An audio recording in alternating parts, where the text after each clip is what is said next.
Smile, rolling, action. Hello student, this is Mohit Mehar, Allen physics faculty. जैसा कि आपको पता है, आपका जेई मेंस का एग्जाम बिल्कुल नज़दीक आ गया है।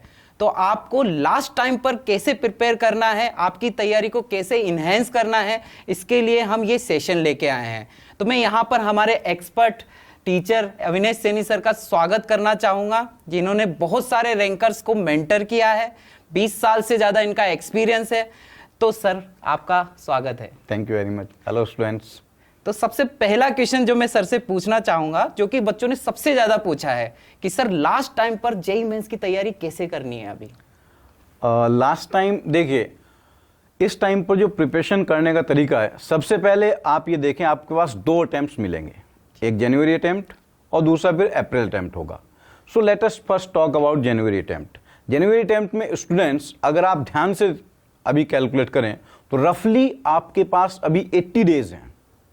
हालांकि उससे ज़्यादा हैं थोड़े से, बट मैं कम करके बता रहा हूँ। मैं थोड़ा वो टाइम गैप दे रहा हूँ कि भाई जब एग्जाम आने वाला है उसके पहले 2-4 दिन पहले रिलैक्स के भी होते हैं। तो 80 डेज आपके पास हैं। अब इन 80 डेज में अगर आप आवर्स काउंट करेंगे तो मिनिमम, जो एक प्रैक्टिकल डेटा में बिल्कुल बता रहा हूँ, कि स्टूडेंट को कम से कम 9 आवर्स तो पढ़ना ही पड़ेगा। तो अगर आप 9 आवर्स स्टडी करते हैं तो अभी भी आपके पास 720 आवर्स हैं जेईई मेंस देने के पहले। अब 720 आवर्स हैं, उसके बाद फिर मैं एक मिनिमम डेटा आपको दे रहा हूं कि आप 1 घंटे में अगर 10 क्वेश्चन सॉल्व करते हैं, हालांकि मेंस लेवल के 10 से ज़्यादा क्वेश्चन सॉल्व हो सकते हैं, बिकॉज मेंस में क्या होता है कि थ्योरेटिकल कुछ कंसेप्चुअल क्वेश्चन आते हैं या डायरेक्ट फॉर्मूला बेस्ड क्वेश्चन आ जाते हैं। तो 10 क्वेश्चन से भी अगर आप स्टार्ट करते हैं, पहले 10 दिन तक हर आवर 10 क्वेश्चन कर रहे हैं, अगर पूरे 720 आवर्स तक 10 क्वेश्चन मैं लगा के चलता हूं, तो आप अभी से भी जेईई मेंस में जाने तक 7200 क्वेश्चन ट्राई कर सकते हैं। But this is just to start with. 10-15 days बाद आपको इन 10 क्वेश्चन को 15 में कन्वर्ट करना होगा, 15 से फिर 20 में कन्वर्ट करना होगा, और जब लास्ट के 10 डेज बचेंगे तब आप 1 आवर में 25 क्वेश्चन अटेम्प्ट कर रहे होंगे। बिकॉज जेईई मेंस में भी आपको 1 आवर में पर सब्जेक्ट 25 क्वेश्चन ही करने होंगे, 20 एमसीक्यू और 5 इंटीजर। अब स्टूडेंट ध्यान रखिएगा, वो चॉइस आपके पास नहीं है कि इंटीजर 10 क्वेश्चन आएंगे और आप 5 अटेम्प्ट कर सकते हैं। अब 5 ही क्वेश्चन आएंगे, वो 5 अटेम्प्ट करने होंगे। तो इस तरीके से आप देखें तो आप अप्रोक्सीमेटली 10,000 क्वेश्चन अभी से सॉल्व कर सकते हैं पर subject. You are able to solve, you have ample time, जिसमें आप पर सब्जेक्ट मिनिमम 3000 क्वेश्चन सॉल्व कर पाएंगे। और इतना काम अगर आपने किया एक प्रॉपर प्लानिंग के साथ, तो डेफिनेटली जेईई मेंस में 99 पॉइंट समथिंग परसेंटाइल आपके कोई भी नहीं रोक सकता है। बिकॉज जैसा कि हम जानते हैं और लोग कहते भी हैं कि आप के पास अगर एक प्रॉपर प्लान है तो आप किसी भी कठिनाई से पार पा सकते हैं। और इस टाइम इससे बढ़िया प्लान आपको नहीं मिलेगा कि आप आवर्स में डिवाइड करें और फिर क्वेश्चन डिवाइड करें। कम से कम 10,000 क्वेश्चन बहुत ईजिली देखो सॉल्व हो रहे हैं, बहुत सिंपल कैलकुलेशन। तो बच्चों, जैसे सर ने बताया, आपको डेली 9 घंटे मिनिमम पढ़ना है। इससे ज्यादा आप कितने भी घंटे पढ़ सकते हो, और 1 घंटे में मिनिमम 10 क्वेश्चन लगाने हैं। इससे आपको सर ने बताया बहुत बड़ा नंबर आप अचीव कर सकते हो, बहुत अच्छी परसेंटाइल यहाँ पर आप अचीव कर सकते हो। 10 क्वेश्चन से स्टार्ट करना है। हाँ, पहले 15 दिन 10 क्वेश्चन, नेक्स्ट 15 डेज 15 पे जाएंगे, फिर 20 पे जाएंगे, फिर 25 पे जाएंगे। Because we have to reach the real JEE Mains level, वहां तक जाना है। तो 10 से जस्ट स्टार्ट करना है। मैं उन स्टूडेंट्स की बात कर रहा हूं जिन्होंने अभी तक बहुत कुछ, जिनका बचा हुआ है, जिनको ऐसा लग रहा है कि शायद मेरा कुछ भी नहीं होगा। हाँ, जिनके पास ऑलरेडी कुछ बेस है, वो तो स्टार्ट ही 20 से कर सकते हैं। बिकॉज वो कम से कम 15-16 क्वेश्चन तो भी सॉल्व कर रहे होंगे। जी सर। तो 20 से स्टार्ट करेंगे तो वो तो बहुत अच्छा कर सकते हैं, उसमें तो 100% के लिए अचीव कर सकते हैं। लेकिन जिनका बहुत कुछ छूटा हुआ है, मैं उनकी बात कह रहा हूं, उनको बड़ा सिंपल सा प्लान मैंने दिया है ये। जी सर, बिल्कुल। नेक्स्ट क्वेश्चन मैं पूछता हूं सर, ज्योमेट्रिकल ऑप्टिक्स है हमारा, बहुत बड़ा चैप्टर है। तो जेईई मेंस के पॉइंट ऑफ व्यू से और जेईई एडवांस के पॉइंट ऑफ व्यू से भी इसमें कौन सा टॉपिक इंपॉर्टेंट है, इसको कैसे करना है, कैसे इसको लगाना है, इसके क्वेश्चंस को कैसे लगाना है, तो एक बार इसके बारे में आप जरूर बताइए सर। ज्योमेट्रिकल ऑप्टिक्स में देखिए, अगर आप एक प्रॉपर प्लानिंग के बिना देखेंगे तो आपको ऐसा लगेगा जैसे बहुत सारे अलग अलग तरीके के क्वेश्चन होते हैं। जी सर। लेकिन अगर आप उसको एक प्लान्ड वे में देखेंगे तो प्लेन मिरर से लेकर आपको लेंस तक ऐसा लगेगा जैसे कुछ सर्टेन क्वेश्चन है और वही हर जगह आ जाते हैं। जी sir. Like velocity of object image, वही मैग्निफिकेशन, वही सब में होकर आते रहते हैं। अब अगर मैं मेंस की बात बताऊं तो जैसा आप देख पा रहे हैं कि मेंस में रफली 7% ऑप्टिक्स आती है और एडवांस में भी ऑलमोस्ट इतने परसेंट ही आता है, लेकिन मेंस में 7% के आसपास ऑप्टिक्स आती है। उसका फिर फर्दर आप ब्रेकअप देखेंगे तो फर्दर ब्रेकअप में सबसे ज्यादा यू कैन सी हियर कि यहां सबसे ज्यादा रिफ्रैक्शन ऑन कर्व सरफेस से क्वेश्चन आता है। जी सर बिल्कुल। तो स्टूडेंट्स आप ये ध्यान रखिएगा कि रिफ्रैक्शन वाला पार्ट हमेशा ऑप्टिक्स में ज्यादा आता है। जो प्लेन मिरर वगैरह वाला पार्ट है उस एडवांस में तो बिल्कुल ही नहीं आता है। जी सर। प्लेन मिरर एडवांस में जनरली अवॉइड करते हैं वो, मतलब कभी आ जाए तो एक अलग बात है, वो आपकी किस्मत है बट जो आएगा तो वो रिफ्रैक्शन से आएगा। और ऑप्टिक्स की एक बात और है, स्टूडेंट्स जनरली ऑप्टिक्स से घबराते हैं, लेकिन ऑप्टिक्स में जो क्वेश्चन आते हैं जी सर वो सिंपल आते हैं। जी बिल्कुल। कभी कभार ऐसा होता है कि कोई मुश्किल क्वेश्चन आ जाए, जैसा एक बार 2021 में आया था जो वो रेक्टेंगुलर बॉक्स वाला जिसमें 2 इमेज बन रही थी। हाँ सर। और जो शायद बोनस भी हो गया था क्योंकि उसके 2-3 आंसर आ रहे थे। 2-3 आंसर आ रहे थे। 2-3 मेथड से सॉल्व होता था। तो ऑप्टिक्स एक ऐसा टॉपिक है उसमें वो कुछ अलग करने की कोशिश करते हैं तो कुछ एम्बिगिटी आ जाती है। इसलिए स्कोरिंग पॉइंट ऑफ व्यू से ये बहुत अच्छा टॉपिक है। जी सर। और इसका ब्रेकअप आप देख सकते हैं भाई, प्रिज्म से कितने क्वेश्चन आए हैं और कर्व सरफेस से कितने आए हैं। तो इसमें मेनली कर्व सरफेस पर आप फोकस करें जी। और दूसरा इंपॉर्टेंट पॉइंट इसमें यह है जो ऑप्टिकल इंस्ट्रूमेंट्स होते हैं। जी बिल्कुल। स्टूडेंट्स ध्यान रखिएगा, ऑप्टिकल इंस्ट्रूमेंट्स केवल मेंस के सिलेबस में है, बिकॉज जो बाकी पार्ट है, प्रिज्म हुआ, रिफ्रैक्शन हुआ, रिफ्लेक्शन हुआ, वो तो एडवांस में भी है। जी बिल्कुल। So the paper setter has choice to ask their question in advance level, लेकिन ऑप्टिकल इंस्ट्रूमेंट्स में उसके पास चॉइस नहीं, कोई एडवांस में पूछेगा। जी बिल्कुल सर। तो ऑप्टिकल इंस्ट्रूमेंट्स के भी इक्वल चांस हैं कि वहां से भी मेंस में क्वेश्चन डेफिनेटली आ सकता है। तो बच्चों नेक्स्ट क्वेश्चन की तरफ चलते हैं कि सर इस टाइम जब जेईई मेंस नजदीक आता जाता है तो कुछ बच्चे बोर्ड्स के बारे में भी सोचने लग जाते हैं, तो सही प्लानिंग क्या होनी चाहिए सर? देखिए ये बड़ा अच्छा क्वेश्चन है, बहुत ही जनरल क्वेश्चन है, बहुत कॉमन क्वेश्चन हाँ, है बहुत कॉमन क्वेश्चन कि है। अब जो टाइम आ रहा है तो इस टाइम पर लेकर स्टूडेंट्स में बोर्ड्स और स्कूल में प्रैक्टिकल्स वगैरह भी चल रहे हैं, वहां भी उनका थोड़ा सा कंसर्न डाइवर्ट होने लगता है। तो सबसे पहले मैं स्टूडेंट्स आपको एक बात बता दूं, जेईई मेंस और आपके बोर्ड एग्जाम के लेवल में कोई बहुत ज्यादा डिफरेंस नहीं है, नहीं है राइट? बस केवल लिखने का तरीका अलग है। अब जेईई मेंस में जो क्वेश्चन आएगा वो किसी फॉर्मूला बेस आएगा, उस फॉर्मूला का डेरिवेशन आपसे नहीं पूछा जाएगा। जी बिल्कुल सर। लाइक अभी जैसे ज्योमेट्रिकल ऑप्टिक्स की बात चल रही थी, तो अगर लेंस मेकर फॉर्मूला है तो जेईई मेंस में लेंस मेकर फॉर्मूला पर बेस्ड क्वेश्चन आएगा, फोकल लेंथ आपसे सॉल्व करा ली जाएगी या कुछ और सॉल्व करा लिया जाएगा। बट जब आपके बोर्ड एग्जाम में आएगा तो वहां आपको क्या ध्यान रखना है कि लेंस मेकर फॉर्मूला डिराइव कैसे किया गया होता है, और वो डेरिवेशन लिखने का भी एक पर्टिकुलर तरीका होता है।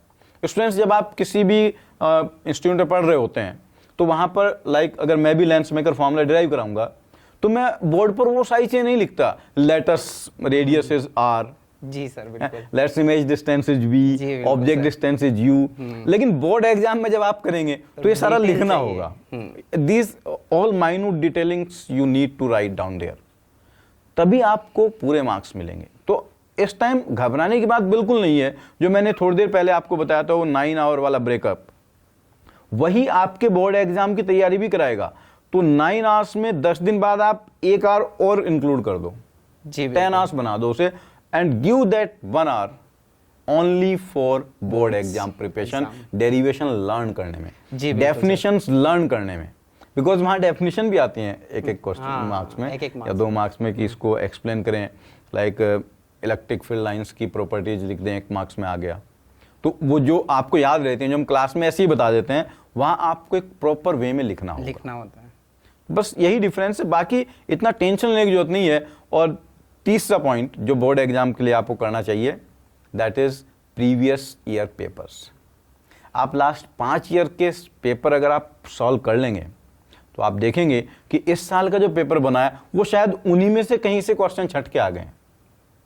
डेरिवेशन फिक्स है, लैंग्वेज चेंज हो जाती है। 20-25 डेरिवेशन फिक्स हैं, जी तो बिल्कुल। उन्हीं में से कुछ आएंगे। Okay sir. और वो सारे लास्ट 5 ईयर्स में आ चुके होंगे, तो आप उनको कर लीजिए। आपको 10-12 ईयर्स की भी जरूरत नहीं है, 5 साल के भी आप कर लेंगे बोर्ड के पेपर्स, तो डेफिनेटली बोर्ड का काम भी आपका हो जाएगा और जेईई मेंस की तैयारी साइमल्टेनियसली चलती रहेगी। सर बोर्ड की बात आ ही गई है, तो सेमीकंडक्टर में हमेशा बच्चों को डाउट होता है कि क्या पोर्शन हट गया है, क्या इंक्लूड हुआ है, और सेम पीओसी के साथ होता है, तो इसके बारे में भी साथ के साथ कुछ बता दीजिए। यस एग्जैक्टली, एक्चुअली ये जो टॉपिक है थोड़ा सा ऑफ बीट टाइप है। हाँ। जैसे बच्चे फिजिक्स पढ़ते हैं, हाँ मैकेनिक्स पढ़ते हैं, तो मैकेनिक्स का हर जगह फिजिक्स में हर चैप्टर में कुछ ना कुछ पार्ट मिलता है जी बिल्कुल। बट ये एक डिफरेंट टाइप का टॉपिक है और इसमें थोड़ा सा याद रखने वाली, मेमोराइज करने वाली चीज़ ज़्यादा है। तो अभी मैं जेईई मेंस के लिए आपको बता दूं कि जो सेमीकंडक्टर है उसमें से ट्रांजिस्टर्स और प्रिंसिपल ऑफ कम्युनिकेशन वाला पार्ट एकदम गायब हो चुका है, वो आपके जेईई मेंस में नहीं आना है। आपको उसमें केवल सेमीकंडक्टर में एनर्जी बैंड थ्योरी और जो अपना पीएन जंक्शन है, N type, P type diodes, different types of diode, वो बहुत बड़ा इंपॉर्टेंट है। Light emitting diode, zener diode पर बहुत क्वेश्चन आते हैं जेईई मेंस में, तो उसे आप ध्यान से करिए। लॉजिक गेट्स, हाँ logic gates, yes logic gates अभी भी है और लॉजिक गेट्स पर क्वेश्चन आने के चांसेस सबसे ज्यादा होते हैं। सबसे ज्यादा होता है। अगर सेमीकंडक्टर का क्वेश्चन आ रहा है क्वेश्चन में, पेपर में, तो आप सोचिए कि 70% चांसेस लॉजिक गेट से होगा, 30% चांसेस हैं वो डिफरेंट टाइप्स ऑफ डायोड से होगा। ओके सर, आगे चलते हैं सर। इसी को आगे बढ़ाते हुए, कुछ बच्चे ऐसे होते हैं जो सिर्फ जेईई मेंस की तैयारी कर रहे होते हैं, तो उनको भी गाइड कर दीजिए कि उनको कैसे तैयारी करनी है, आगे क्या करना है, इसके बाद जेईई मेंस के बाद क्या करना है। हाँ, ऐसा भी बहुत सारे स्टूडेंट्स होते हैं जिनको ये होता है कि सर मुझे तो एनआईटी जाना है। जी सर। एनआईटी जाना है तो मेरे तो जेईई मेंस में अच्छे मार्क्स आ जाएं और जेईई एडवांस के लिए मैं एलिजिबल भी होऊंगा तो शायद मैं नहीं दूंगा। ऐसे कुछ बच्चे होते हैं जो बहुत क्लियर होते हैं अपने थॉट में, उनकी क्लियरिटी होती है और इसमें देखिए कुछ गलत नहीं है। If you are clear in your thought तो उससे अच्छा तो कुछ हो ही नहीं सकता। NITs are also good. अब उसके लिए आपको क्या करना है, जो मैंने 9 आवर्स वाला ब्रेकअप बताया था, जी सर, उन स्टूडेंट्स को कोई भी एडवांस का पुराना पेपर अटेम्प्ट करने की बिल्कुल जरूरत नहीं है, बिकॉज उनको एडवांस में नहीं जाना है। वो जेईई मेंस में चाहते हैं कि 99 पॉइंट समथिंग परसेंटाइल लाएं या 100 परसेंटाइल लाएं और अपनी चॉइस का एनआईटी में अपनी चॉइस की ब्रांच पाएं। तो उनको लाइक लास्ट 10 इयर्स तक के पूरे एक तो पीवाईक्यू कर लेने चाहिए। पीवाईक्यू जरूर, पीवाईक्यू सबसे ज्यादा जरूरी है। और ये जो 10 इयर्स के पीवाईक्यू है इतने सारे हैं ये, बिकॉज 2-3 साल में 2021 2022 में तो पेपर ही बहुत सारे हुए हैं, तो पीवाईक्यू बहुत सारे हो जाएंगे, हर तरीके के क्वेश्चन आपके उसमें बिल्कुल। वो इतना बड़ा चंक होगा कि आप जब इस साल का पेपर देंगे तो आपको ऐसा लगेगा नहीं कि आपको नया पेपर दे रहे हैं, आपको ऐसा लगेगा यार ये क्वेश्चन मैंने कहीं किया था। सारे ये तो वहीं से आ फिर के वैसे ही आ रहे हैं। जी सर, आगे चलते हैं सर। जैसे वेव में बच्चे पूछते हैं, मैं भी पढ़ाता हूँ, जब पूछते हैं कि सर इसके क्वेश्चन तो हम बना लेते हैं पर वेव की फील नहीं आ पाती, क्वेश्चन करते वक्त मुझे नहीं इमेजिन हो पाता कि ये क्या हो रहा है एक्चुअल में, तो इसके लिए क्या करना चाहिए एक्चुअल में? हाँ, ये एक्चुअली जनरली क्लासेस का बहुत कॉमन क्वेश्चन है और स्टूडेंट्स क्लासेस में से बहुत पूछते हैं कि सर ये हो क्या रहा है।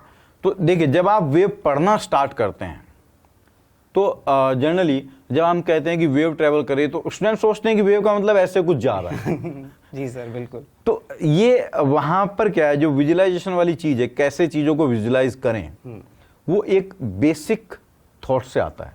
सबसे पहले ऐसे चैप्टर में आपको ये पता होना चाहिए कि वेव है क्या। जी सर। और सिंपल सी बात है बताऊं, वेव कुछ नहीं है, वेव दिखती नहीं है। जो आप सोचते हैं कि ये वेव चल रही है, अब ये वेव नहीं चल रही है। लाइक हम दोनों आपस में बात कर रहे हैं, जी सर, यहां से साउंड वेव निकल रही है, जी सर, आपके ईयर में जा रही है, वो दिख रही है क्या? नहीं दिख रही है। Then how will you realise it? तो आपको इस बेसिक थॉट पर पहले जाना पड़ेगा कि वेव जब चलती हो तो फिनोमिना क्या है। वो जिस चीज को आप देखते हैं, क्या वो वेव ही देख रहे हैं आप या कुछ और देख रहे हैं? यहां आपको वेव नहीं दिख रही है। जब मैं कहता हूं वेव देखो तो आपको लगता है वो समुद्र वाली चीजें, सी वाली वेव रियलाइज करते हैं आप, या स्टिंग वेव रियलाइज करते हैं, तो आप एक्चुअली पानी को देख रहे हैं। जी सर। आप रस्सी को देख रहे हैं। जी सर। है ना? तो उस वे में उस टॉपिक को पढ़ें। अरे भाई, मैं रस्सी को देख रहा हूं, रस्सी हिल रही है, जी बिल्कुल। जो आगे चल रहा है वो तो कुछ है ही नहीं। तो ये जो टॉपिक है, इसको अगर आपको केवल numerical solving point of view पर जाना है, लाइक मेंस लेवल पर, तब आपको उतना रियलाइज करने की जरूरत नहीं है। बिकॉज देखिए, एक बहुत सिंपल सा फैक्ट है, and we have to admit it honestly, everybody has its own capacities. जी सर। अगर आपने मैकेनिक्स में विजुअलाइजेशन नहीं सीखा है तो वेव में आपको विजुअलाइजेशन नहीं आएगा, नहीं हो सकता। तो मैकेनिक्स में आप विजुअलाइजेशन करना सीखते हैं तभी आप वेव को ठीक से विजुअलाइज कर सकते हैं। बट अगर आप क्वेश्चन सॉल्व कर पा रहे हैं तो आप उसी तरफ ज़्यादा बढ़िए कि बिना विजुअलाइज किए भी मैं न्यूमेरिकल सारे के सारे कैसे सॉल्व कर सकता हूँ, उसके बारे में बहुत ज़्यादा बोदर करने की ज़रूरत नहीं है। जी सर बिल्कुल, हमने इसके लिए बहुत सारे एनिमेशन भी बनाए हैं एलन ऑनलाइन प्रोग्राम में, ताकि बच्चे अच्छे से इमेजिन कर पाए। आगे चलते हैं सर, कि बच्चों का बहुत ज़्यादा ये क्वेरी रहती है कि हमने एलन का मटेरियल लगा लिया। एलन का मटेरियल का मतलब है यहाँ के मॉड्यूल, यहाँ की क्विजेस, रेसेस हो गई, दूसरा यहाँ पर क्या जीआरपी हो गई, और हम क्वेश्चन जो टेस्ट पेपर देते हैं उसमें भी बहुत सारे क्वेश्चन बच्चों को दे देते हैं। Right. तो इसके अलावा भी हमें कोई बुक्स लगाने की जरूरत है? देखिए, एक मूवी थी, पता नहीं लोगों ने देखी या नहीं देखी, उस मूवी का नाम था, मूवी मतलब फ्लॉप मूवी थी, लेकिन उसका एक डायलॉग बहुत अच्छा था। मूवी का नाम चांदनी चौक टू चाइना, जिसमें अक्षय कुमार वो कुंग-फू सीखने जाते हैं। तो वो जो कुंग-फू ने सिखाता है, वो उसको कहता है कि मुझे तुम्हारे उन 1000 मूव से खतरा नहीं है जो तुमने एक बार प्रैक्टिस किए हैं। जी सर। मुझे तुम्हारे उस एक मूव से खतरा है जो तुमने 1000 बार प्रैक्टिस किया है। जी सर। आप क्रिकेट भी देखते हैं तो सारे अलग अलग अच्छे अच्छे प्लेयर्स होते हैं, लेकिन वो सारे शॉट्स बहुत अच्छे नहीं खेलते। उनका कोई एक शॉट ऐसा होता है कि उस जोन में अगर आपने बॉल डाल दी तो स्टेडियम के बाहर मिलेगी। एलन का जो स्टडी मटेरियल है वो इतना परफेक्टली डिजाइन किया गया है by our very well experienced faculties कि वो जेईई मेंस, जेईई एडवांस हर नीड को कैटर करता है, और उसमें ample amount of illustrations, ample amount of questions for practice, फिर प्रैक्टिस पेपर्स भी अटैच्ड हैं, रेसेस मिलती हैं, अपनी जीआरपी अलग से मिलती हैं। तो उसके अलावा और कहीं जाने की ज़रूरत ही नहीं है। अगर आपने स्टूडेंट्स को एक बार कर लिया है, उसी को दोबारा करिए। इधर उधर बाकी किताबें ढूंढने की जगह और बहुत सारा मटेरियल एक एक बार इधर उधर भटकने की जगह, आप जो मटेरियल हमने आपको प्रोवाइड कराया है उसी को दोबारा ट्राई कीजिए, आपको ज़्यादा बेनिफिट होगा। जी सर बिल्कुल। जीआरपी का मतलब है गाइडेड रिवीजन प्लान, तो उसमें भी हम यहाँ पर बहुत सारा मटेरियल देते हैं। ठीक है, बच्चों को कन्फ्यूजन ना हो इसलिए मैंने बता दिया। राइट। नेक्स्ट क्वेश्चन है यहाँ पर सर, कि बच्चों से फॉर्मूला बेस्ड क्वेश्चन तो हो जाते हैं, जेईई मेंस में भी प्रॉब्लम आती है। थ्योरेटिकल क्वेश्चन में, असर्शन रीजन वाले क्वेश्चंस में, जो भी ऐसे थ्योरेटिकल क्वेश्चन होते हैं जिसमें कॉन्सेप्चुअल क्वेश्चन होते हैं, Right. उनमें वो सिली मिस्टेक कर बैठते हैं। हाँ, तो जनरली ये इसकी देखा approach गया के- है, जो स्टेटमेंट 1 स्टेटमेंट 2 वाले आते हैं, 1 2 ट्रू है, 2 फॉल्स है, 1 2 का एक्सप्लेन करता है या नहीं करता, या फिर बेसिकली जो कंसेप्चुअल बेस्ड क्वेश्चन होते हैं, लाइक यही आ गया कि एनर्जी कंजर्वेशन कहाँ लगाया जाएगा। जी बिल्कुल। तो इसमें स्टूडेंट्स से जनरली मिस्टेक्स हो जाती हैं। उसका कारण क्या है? उसका कारण ये है कि अगर स्टूडेंट्स जो नोट्स हैं उनको प्रॉपर पढ़ रहा है, और क्लास में जब टीचर पढ़ाते हैं, लाइक मैं एक एग्जांपल करा रहा हूँ, उसमें एनर्जी कंजर्वेशन यूज होना है, तो जब मैं क्वेश्चन पढ़ता हूँ और स्टूडेंट्स को समझाता हूँ तो मैं बताता हूँ कि देखो स्टूडेंट्स, यहाँ पर ये गिवन है और एक्सटर्नल फोर्स नहीं है, सिस्टम में कोई नॉन कंजर्वेटिव फोर्स नहीं है, तो मैं एनर्जी कंजर्वेशन लगा रहा हूँ। अब ये चीज़ मैं केवल बोलता हूँ, ये मैं बोर्ड पर नहीं लिखता, कोई भी टीचर नहीं लिखता, फिर वो एनर्जी कंजर्वेशन की इक्वेशन लिखता है, न्यूमेरिकल सॉल्व कर देता है। स्टूडेंट्स भी उतना ही नोट करते हैं। अब जब वो जाके रिवाइज करते हैं तो उनके नोट्स में ये तो लिखा होता है कि एनर्जी कंजर्वेशन की इक्वेशन है, लेकिन ये नहीं लिखा होता एनर्जी कंजर्व क्यों थी, तो वो पॉइंट वो मिस कर देते हैं। इसलिए जब आप क्लास में पढ़ें तो टीचर जो बोर्ड पर लिख रहा है आपको केवल वही नोट नहीं करना है, स्टूडेंट्स जो साथ साथ बोल रहे हैं समझाने के लिए कि ये कॉन्सेप्ट क्यों अप्लाई किया गया, उसे भी आप अपनी लैंग्वेज में, हिंदी में, इंग्लिश में, किसी भी लैंग्वेज में लिख लें, नोट बना के लिख लें कि यहां पर एनर्जी कंजर्वेशन इसलिए लगाया। तब आपका वो जो कॉन्सेप्चुअल क्वेश्चन है वो कभी गलत नहीं होगा। और दूसरी एक और इंपॉर्टेंट चीज, एनसीईआरटी बुक जरूर रीड करें। Book reading habit is very important. आप जब बुक रीड करेंगे, एनसीईआरटी स्टैंडर्ड बुक है, उससे आईटी में डायरेक्ट मेंस में क्वेश्चन आ जाते हैं, लाइन उठ के आ जाती है सीधा सीधा, सेम क्वेश्चन आ जाता तो वो आपके रीजन असर्शन, स्टेटमेंट वाले क्वेश्चन सबकी एफिशिएंसी को इम्प्रूव कर देगा। और आप देखिएगा, अगर आपके पहले 10% ही सही होते थे, तो अगर आपने ये काम करना शुरू कर दिया तो आपके 100% सही होंगे। तो आप सबको एनसीईआरटी जरूर लगानी है बच्चों। आज से आप एनसीईआरटी को निकालिए, उसमें अंडरलाइन कीजिए, सारे क्वेश्चन उसके भी लगाने हैं आपको। सर एक बहुत जनरल क्वेश्चन है, एक बच्चा पूछ रहा था कि जैसे उसके हॉस्टल में उसके साथ रहता है कि हम दोनों बराबर मेहनत करते हैं, सेम कोचिंग में पढ़ते हैं, सेम क्लास में हम पढ़ते हैं, बट उसके टेस्ट में अच्छे नंबर आ जाते हैं, मेरे नहीं आ पाते। हाँ, ये एक्चुअली बहुत ही कॉमन क्वेश्चन है, बहुत बच्चों की प्रॉब्लम होती है कि सर मेरा एक फ्रेंड ऐसा है जो मुझसे थोड़ा कम पढ़ता है, लेकिन टेस्ट में हमेशा उसके मुझसे अच्छे नंबर आते हैं। मतलब जनरल देखा जाए तो बात यह है कि what is the difference between a topper and an average student. जी सर। देखिए, डिफरेंस इस चीज का है, डिफरेंस इज ओनली मेमोरी, और आपकी पिक्टोरियल मेमोरी कितनी अच्छी है। जैसे आपने कभी देखा होगा, जब आप एग्जाम देते हैं जी सर। तो एग्जाम में कोई क्वेश्चन पेपर आपके सामने आया, उसमें कोई क्वेश्चन लिखा हुआ है और आप उसको याद करने की कोशिश कर रहे हैं कि क्या था उसका आंसर, तो कभी कभी ऐसा होता है कि आपकी आंखों के सामने दिमाग में वो पेज खुल जाता है। हाँ, वो इस साइड है, हाँ। कि इस साइड मैंने यहाँ पर वो पढ़ा था, लेकिन जी वो आपको याद नहीं आ रहा, तो धुंधला धुंधला नजर आता है। जी सर। तो इसी को मेमोरी कहते हैं, कि जिसकी पिक्टोरियल मेमोरी बहुत अच्छी है, जो क्वेश्चन पढ़ने के बाद वहां पर उसको रियलाइज कर लेता है, उसको वापस रिकैप कर लेता है, दिमाग में ले आता है कि क्या था, तो वही बच्चे फिर एग्जाम में अच्छा परफॉर्म करते हैं। और देखो, इसकी प्रैक्टिस करनी पड़ती है, इसकी कोई शॉर्ट ट्रिक नहीं है। जी sir. There is no shortcut कि जिससे आप अपनी मेमोरी को बढ़ा सकें, उसकी आपको लगातार प्रैक्टिस करनी पड़ेगी। उसका तरीका यह है कि जब आप डेली पढ़ते हैं तो आप डेली एक रिवीजन स्लॉट भी रखें हर सब्जेक्ट के लिए, कम से कम 20 मिनट का, कि मैं हर सब्जेक्ट के 20 मिनट रिवाइज करूंगा, पिछला कोई भी चैप्टर उठाकर रैंडमली उसके 5 न्यूमेरिकल सॉल्व करूंगा बिना नोट्स पढ़े। तो फिर मुझे याद आएगा कि उस चैप्टर में जो 1 महीने पहले सर ने पढ़ाया था उसमें से कितना मुझे याद है, तो उससे वो मेमोरी आपकी शार्पन होगी और इंस्टेंटेनियस सोचने के स्किल आपके शार्प होंगे, तब आपकी परफॉर्मेंस निकल के आएगी। जी बिल्कुल। तो बच्चों ध्यान रखना है, revision is the key of success. Daily revision करना है, साथ के साथ रिवीजन करना है। ऐसा नहीं करना है कि पूरा सेशन खत्म हो जाए उसके बाद हम रिवीजन करेंगे।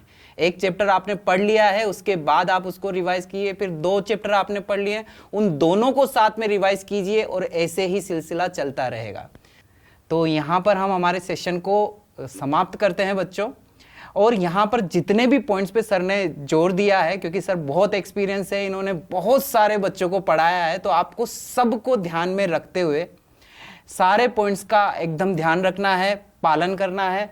और स्टूडेंट्स, मैं आपको लास्ट में यही कहना चाहूंगा, जो शुरुआत में आपको 9 आवर्स वाली स्ट्रेटजी बताई गई थी, आप उसको इस टाइम जेईई मेंस तक एकदम रिलीजियसली फॉलो कीजिए और आप देखिएगा बहुत अच्छे रिजल्ट आएंगे। मेरी तरफ से sir thank you very much ये अपॉर्चुनिटी देने के लिए। And students, all the best. All the best बच्चों।